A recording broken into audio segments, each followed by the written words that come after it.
Hello everyone and welcome to another episode of Counterpick. This time, let's have a look at long-awaited Yasuo.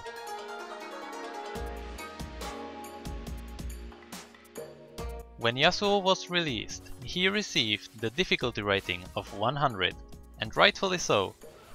It will take you ages till you learn how to land every single dash, every wall and every engage.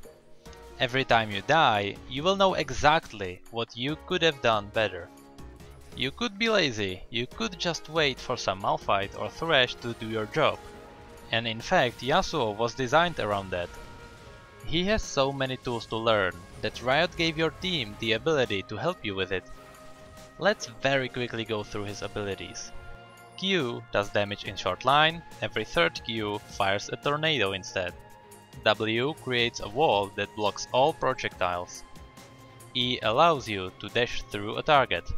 This practically doesn't have a cooldown, but you can dash through the same target once every 6 to 10 seconds. You can also Q while dashing to deal damage in an area.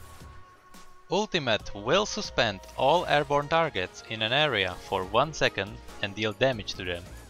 This wouldn't be so bad, but Yasuo has so many passives. This is fine for melee assassins, they need something to defend them during laning phase. Akali has lifesteal and spellvamp, Kassadin takes reduced magic damage, Kha'Zix can heal, and even Evelynn at least has stealth.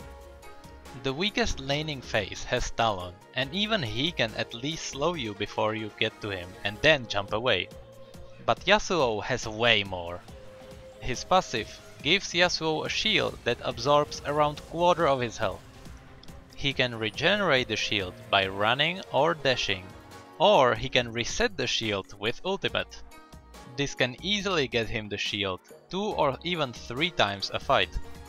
But that's not all. His passive also doubles his critical strike at the low cost of 10% reduced critical damage. His attack speed also reduces the cooldown on his Q, but we're not done yet. His ultimate also gives him armor penetration. On top of the utility he has, this is one hell of a champion. So let's get into his weaknesses. Honestly, the biggest weakness is wrong team. Without friendly knockups, he can hardly have a good engage. That's the reason he is not being picked as frequently at high elo, but when he is, he can be devastating. With that said, his ultimate can be used on absolutely any moving ability. Not only knockups, Thresh's E, Lee Sid's kick, even Orianna's ult, and that is a scary image. So same as every other assassin, don't let him snowball, don't let him roam, and if you can, don't let him farm either. You don't have to kill him because he will fall off anyway, just don't feed him. From technical side, there are champions that do counter him on all fronts.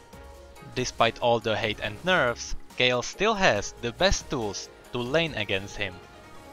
Her attacks are not projectiles, so she can ignore his wall, she can push to prevent his roaming, and she can ult to block his burst. My second choice would be Azir.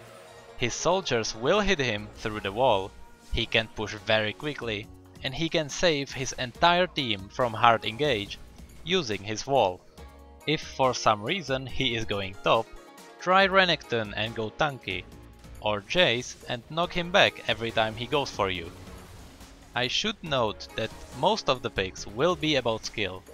It depends how good the Yasuo is. If you get something like Katarina, it's all about who can use the tools better. Do you block her ultimate with your wall, or does she simply jump over the wall? I wouldn't really recommend assassins against Yasuo, unless you are very confident. It's very equal lane. So again, he will fall off later, so play it safe, push your lane, try to follow him, and don't ever feed him. I hope this guide helps you in the lens of soloQ, so thank you very much for watching, and thank you come again.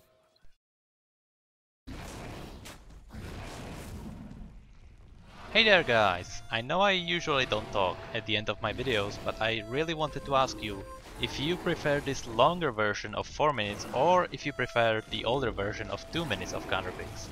Please let me know in the comment section, and as I said before, thank you, come again.